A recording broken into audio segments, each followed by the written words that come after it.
I came home from the hospital, foggy from the hip surgery, and there was a manila folder on my kitchen counter that wasn't mine. The world felt muffled, as if I were listening to it through cotton. My son, Marcus, had one hand steady on my arm, his grip just a little too firm, a little too urgent. His wife, Tanya, hovered on my other side, her perfume, a sharp gardenia scent I never cared for, cutting through the stale antiseptic smell of the hospital that clung to my clothes.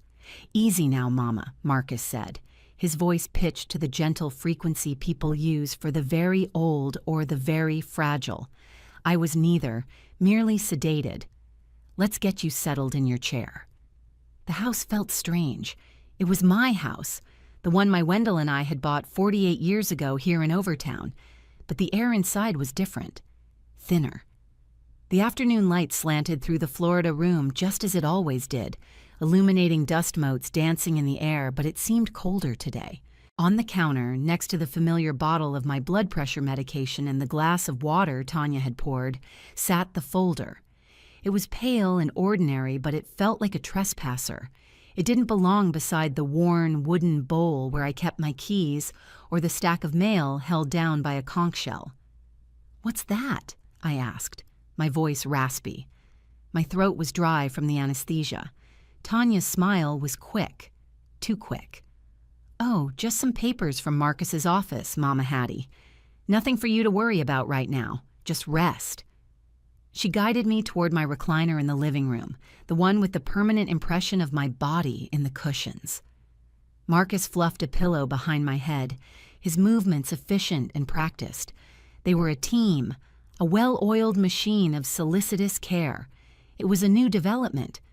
In the months leading up to the surgery, Marcus's calls had been brief, his visits hurried, his face etched with a familiar tension I knew was about his business. Now, he was all focused attention. "You need anything? More water? The remote?" he asked, his brow furrowed with a pantomime of concern. "I'm fine," I managed. "Just need to drift for a bit." "Of course," Tanya cooed, pulling the old Afghan my sister Rosalie had knitted over my legs. "You sleep. We'll be right here if you need anything." They retreated, their footsteps soft on the hardwood floor. I closed my eyes, letting the low hum of the refrigerator lull me. The sounds of my house were a language I knew by heart, the creak of the third floorboard from the kitchen, the distant sigh of the air conditioner kicking on. But then I heard new sounds. Whispers from the hallway, sharp and sibilant, not meant for my ears. My mind was foggy, but my hearing was as sharp as ever. It was Marcus first, his voice a low, urgent rumble. "Is she asleep?" "I think so," Tanya replied, her voice tight. "She's completely out of it. Look at her." A pause. I kept my breathing even, a slow, deep rhythm of manufactured sleep. I felt the weight of their gaze on me from the doorway. Then Marcus spoke again, and the words sliced through the anesthetic haze with the precision of a surgeon's scalpel. "Okay, good. We'll give it another hour. Just get her to sign. She won't remember a thing tomorrow." Tanya's hesitation was a tiny audible beat of silence. "Marcus, I don't know. She asked about the folder." "She won't remember that either," he insisted, his voice hardening. "Just be sweet, tell her it's a formality for the business. She trusts you. Get it done, Tanya. We don't have any more time." Their footsteps receded toward the kitchen. The refrigerator door opened and closed. I lay perfectly still, but behind my closed eyelids, my mind was racing. The fog was beginning to burn away, replaced by a cold, terrible clarity. I felt a tremor start in my hands, a fine vibration beneath the warmth of the Afghan. I curled my fingers into a fist to still them. Just get her to sign. The words echoed in the quiet room. My son's words about me. For 28 years, I was a notary public for the state of Florida. I'd sat behind a small wooden desk in a dusty office downtown, authenticating signatures, verifying identities, and serving as an impartial witness to the most important transactions in people's lives. I'd seen it all. The trembling hands of a young couple signing their first mortgage, the steady, defiant script of a woman filing for divorce, the faint, spidery signature of an old man finalizing his will. My job was to verify the truth of a moment, to affix my seal to a document and declare, yes, this person appeared before me and this is their genuine mark. I learned to read more than just the signatures. I read the hesitation in a person's eyes, the tension in their shoulders, the way a husband would place a hand on his wife's back, a gesture that could mean either support or pressure. I learned that a document was never just paper. It was a story, a transfer of power, a promise or a betrayal, all condensed into ink and legalese. Wendell used to joke that I could spot a forgery from across the room. He wasn't far off. My eyes were trained to see what was out of place, and that manila folder on my counter was out of place. I must have drifted into a real sleep then, because when I woke, the house was dark. A single lamp was on in the corner, casting long shadows that made the familiar room feel like a stranger's. A note was propped on the end table. Went to grab a bite, Mama, back soon. Soup is in the fridge. M&T. My body ached. The incision in my hip was a dull, persistent fire. I pushed myself up slowly, my movements stiff and clumsy. Every instinct told me to ignore the folder, to wait, to gather my strength. But a stronger instinct, the one honed over decades of professional caution, pulled me toward the kitchen. I leaned heavily on the back of the dining chairs, making my way into the room. There it was, sitting under the glow of the small light above the stove. It looked so innocent. I reached out a slightly trembling hand and pulled it toward me. My name was not on the tab. It was blank. I opened the flap and slid out the single sheaf of papers inside. It was a quitclaim deed. My breath caught in my throat. I didn't need to be a notary to understand what I was holding. This document was designed to transfer ownership of a property from one party to another. I scanned the top, my eyes moving past the dense block of legal text to the lines for the grantor and grantee. Grantor, Hattie Mae Carrington, a widow. My name, my address. The legal description of this very house, the one Wendell and I had poured our lives into, the one whose every flaw and feature I knew, like the lines on my own hand.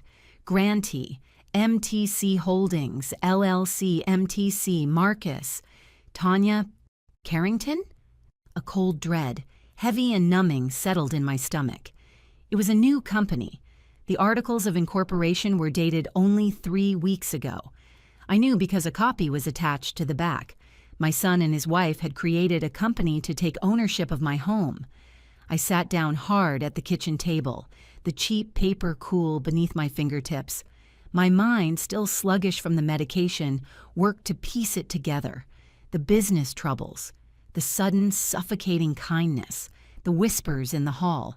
Just get her to sign. She won't remember a thing tomorrow. Grief makes people very easy to persuade. When Wendell passed 2 years ago, a part of me went with him. The world lost its color, its sound. Sam Cooke on the radio on Sunday mornings sounded lonely. The conch fritters I made on Saturdays tasted like ash. For months, I just moved through the rooms of this house, a ghost in my own life. Marcus had been there, in his own way. He'd handled the funeral arrangements, dealt with the bills. His grief, quieter, more practical than my own. I had leaned on him. I had trusted him. He was my only child, the boy I'd taught to ride a bike on this very street, the one whose scraped knees I'd bandaged in this very kitchen. I remembered, with a clarity that hurt, the day he'd come to me years ago, his face pale with worry. He was starting his construction business, a chance to be his own boss, to build something. He needed a commercial loan, but the bank saw him as a risk. He asked me to co-sign. "Just this once, Mama, to get me on my feet. I'll make you proud." Wendell was still alive then. He'd been hesitant. "That's a lot of money, Hattie. Business is a gamble." But I'd looked at my son's face, so full of hope and ambition, and I couldn't say no. I signed the papers. He never mentioned repaying me for the risk I'd taken, and I never asked. Seeing him succeed was supposed to be payment enough. Apparently, ambition works both ways. My eyes fell back to the quitclaim deed. I wasn't looking at the legal language anymore. I was looking at the construction of the document itself. My professional instincts, dormant for years, began to stir. Something was wrong with it. Not just morally wrong, but technically wrong. I held it up to the light. The paper was standard copy paper, not the heavier bond typically used for legal filings. A small thing, but it mattered. Then I looked at the formatting, and suddenly I understood something. I saw it, the top margin. It was too narrow. Every notary, every paralegal, every county clerk in Florida knows the rule. You must leave a 1-inch margin at the top of the first page for the recording stamp. It was state law. This document had a 3/4-inch margin, at best. It was an amateur's mistake. A rushed job, the kind of error made by someone downloading a template from the internet. Someone so focused on the signature line that they ignored the foundational structure of the document itself. A small, dry sound escaped my lips. It might have been a laugh.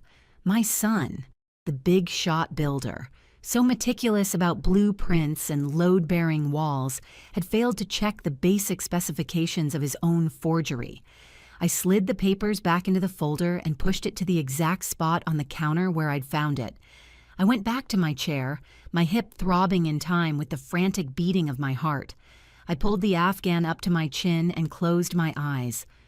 When I heard their key in the lock a few minutes later, my breathing was once again slow and even. I was the picture of a sleeping old woman, harmless and oblivious. The next morning, Tanya brought me breakfast in bed. It was a kindness I had not experienced in years. Scrambled eggs a little too soft for my liking, and toast a little too pale.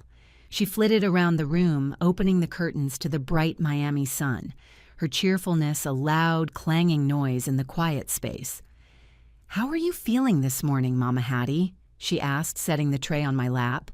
"Better," I said, my voice carefully neutral, "a little sore." "That's to be expected." She sat on the edge of the bed, her smile relentless. "Marcus had to run to a job site early, but he sends his love. He was so worried about you." I picked at the eggs with my fork. "That's nice of him."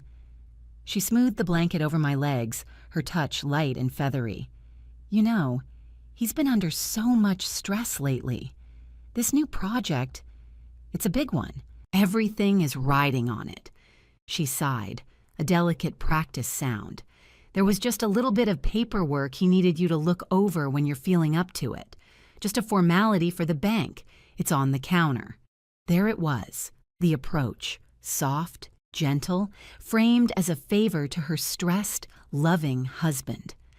I looked at her, at this woman my son had married, with her perfectly manicured nails and her expensive perfume. I had tried to love her for Marcus's sake. I had welcomed her to Sunday dinners, given her my mother's pearl earrings on her wedding day. Now all I could see was the calculation in her eyes. "I'm still so fuzzy, Tanya," I said, letting my eyelids droop. "I don't think my head is clear enough for business papers today." Her smile faltered for just a fraction of a second. "Oh, of course. It's no rush at all. Whenever you're ready." She patted my hand. "You just rest up. That's the most important thing." She took the breakfast tray and left. I listened to her move around the house, the sounds of her tidying up, of her making phone calls in a low, hushed voice. I was a prisoner in my own home, under the gentle, smiling watch of my jailer. But they had made a critical error. They assumed the woman in the bed was the same woman who had entered the hospital.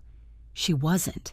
The fog of grief and anesthesia was gone, and in its place was the cold, hard clarity of a notary who had just been handed a fraudulent document. I knew I couldn't stay here. I needed help. Not just any help. I needed someone who understood what Wendell had put in place to protect me long ago. Later that afternoon, when Tanya announced she was running to the grocery store, I made my move. The moment her car pulled out of the driveway, I was on my feet, ignoring the protest from my hip. I found my purse and took out my old address book. The pages were soft with age. The ink faded on many of the entries. but one was still clear, written in Wendell's strong, decisive hand. Augustine Devereaux, Esquire. Wendell had trusted Augustine implicitly. "That man's mind is like a steel trap, Hattie," he'd told me after they'd finished our estate planning, "and his heart is in the right place. If you ever need anything, you call him. Don't you call anyone else."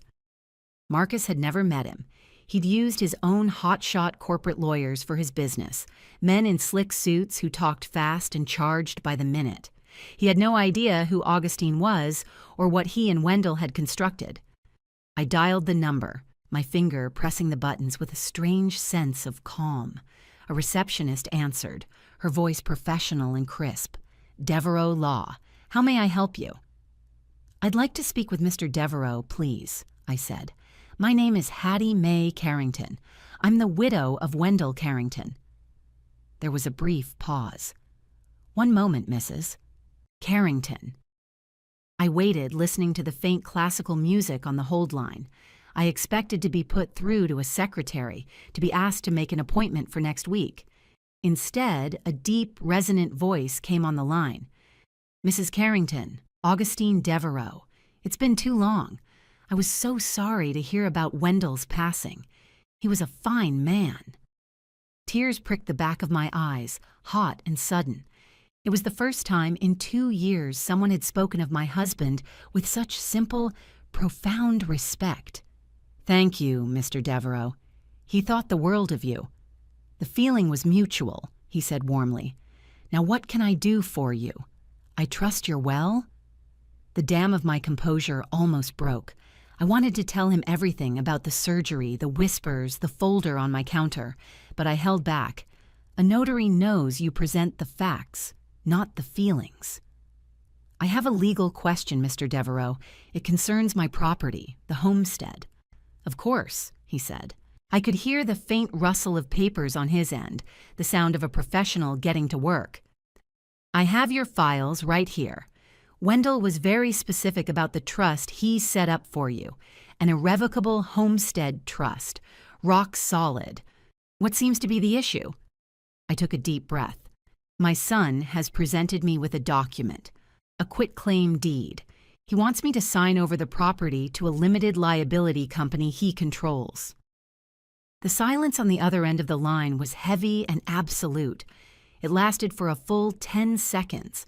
When Augustine finally spoke, all the warmth was gone from his voice, replaced by a cold, sharp-edged precision. "Mrs. Carrington, let me be perfectly clear. You cannot sign that document. Even if you wanted to, you couldn't. Not alone." "What do you mean?" "Wendell was a smart man, Hattie. He worried about the future. He worried that after he was gone, you might be vulnerable. He set up the trust with a co-trustee." My mind went blank. A co-trustee? Wendell had never mentioned that. "Who?" I whispered. "Your sister," Augustine said gently.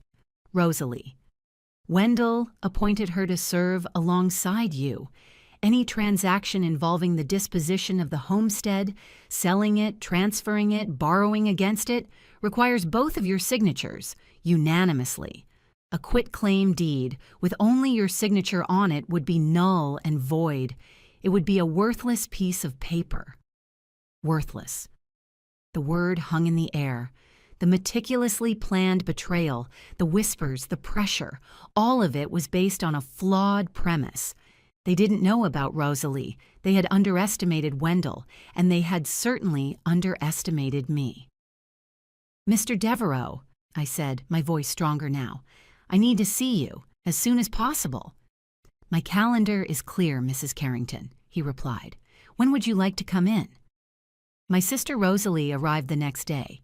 She drove up from her place in Homestead in her old, reliable Buick, a storm of righteous indignation packed into her small frame. I had called her right after I spoke with Augustine, and her reaction was exactly what I knew it would be. "That no-account boy," she'd shouted over the phone, her voice crackling with fury. "After everything you and Wendell did for him.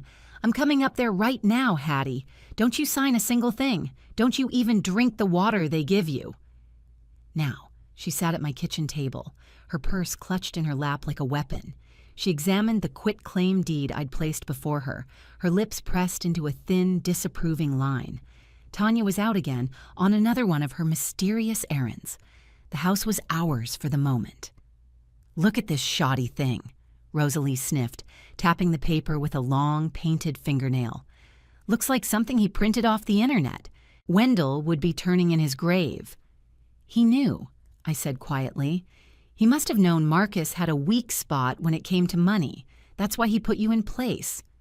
Rosalie looked at me, her anger softening into a familiar, sisterly concern. "And how are you, Hattie? Really?" I shook my head, the words failing me. How was I? I felt like a stranger in my own life, like the foundation of my world had been revealed to be nothing but sand. My son, my only child. He had looked at me, his mother, fresh from surgery and clouded by grief, and had seen not a person to be cared for, but an obstacle to be managed, an asset to be liquidated. "I'll be fine," I said, because it was what I was supposed to say. "We have an appointment with Augustine tomorrow morning, at 10. "Good," she said, her voice firm. "We'll go together, and you're coming home with me after. You're not staying another night under this roof with them." That evening, Marcus came home early. He brought me a bouquet of yellow roses, my favorite. He placed them in a vase with a flourish, his smile broad and charming. It was the smile he'd used since he was a little boy trying to talk his way out of trouble. It didn't work on me anymore. All I could see was the lie behind it. "How's my best girl?" he asked, leaning down to kiss my forehead. I had to fight the urge to flinch. "Tired," I said. "Well, I've got some news that might cheer you up," he said, pulling a chair over to sit beside me. Tanya hovered in the background, watching us. "The financing for the new project came through. It's all systems go.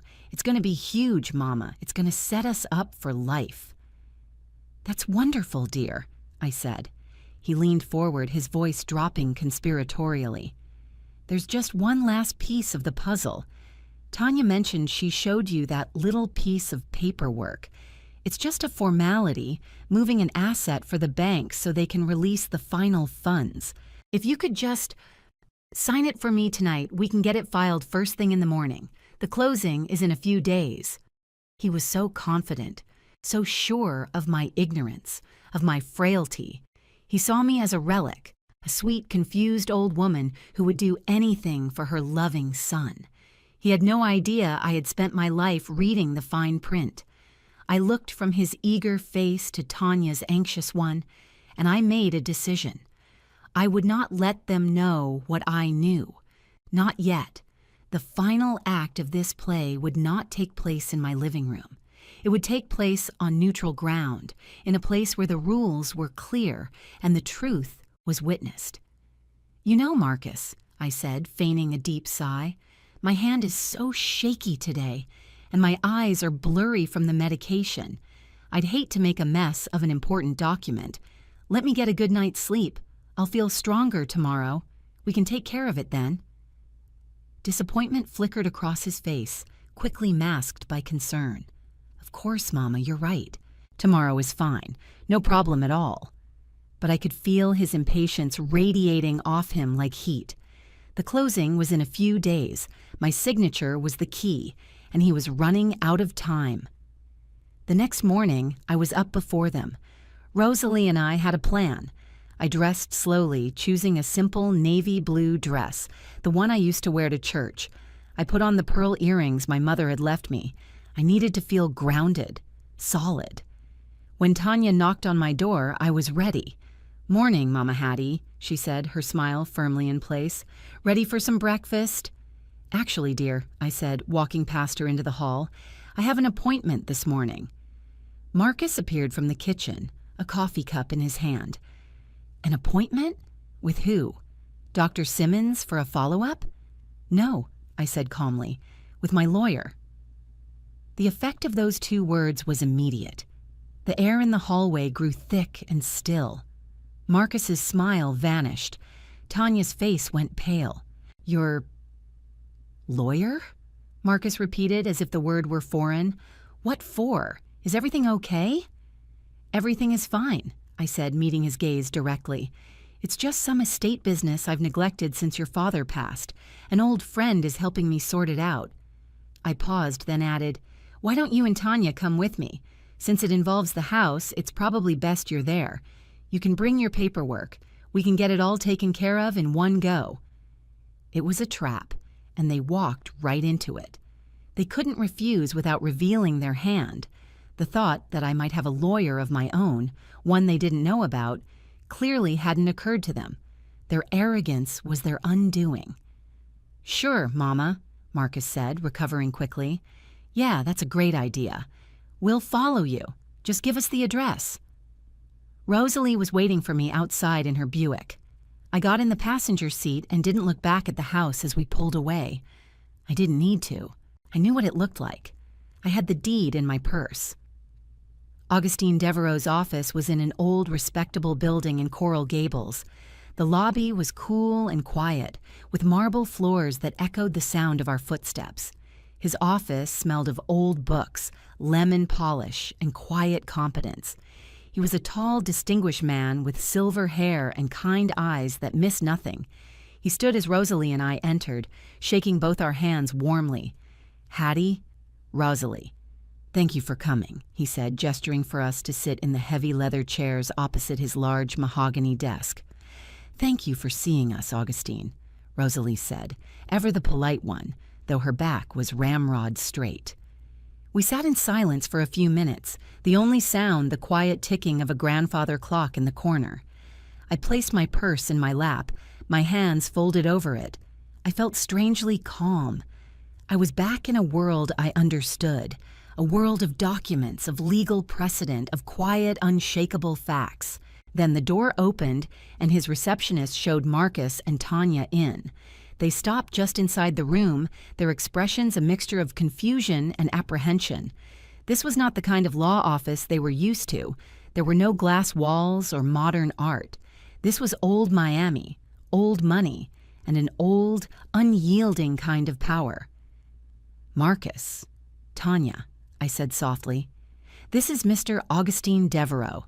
He was your father's attorney and a dear family friend." Augustine nodded at them, his face unreadable. "Please, have a seat." They sat, perching on the edge of their chairs. Marcus clutched a sleek leather briefcase, a stark contrast to my worn handbag. "So," Augustine began, leaning forward and steepling his fingers, "Mrs. Carrington tells me you have a document you'd like her to sign concerning the Overtown property." Marcus found his voice, a little of his usual swagger returning. "That's right. It's just a simple quitclaim, a formality for a business loan. We're just moving an asset into a holding company to satisfy the underwriters." He made it sound routine, boring even. He opened his briefcase and produced his own copy of the deed, sliding it across the polished surface of the desk. Tanya chimed in, her voice sweet. "She agreed to it a couple of days ago. We just wanted to wait until she was feeling stronger."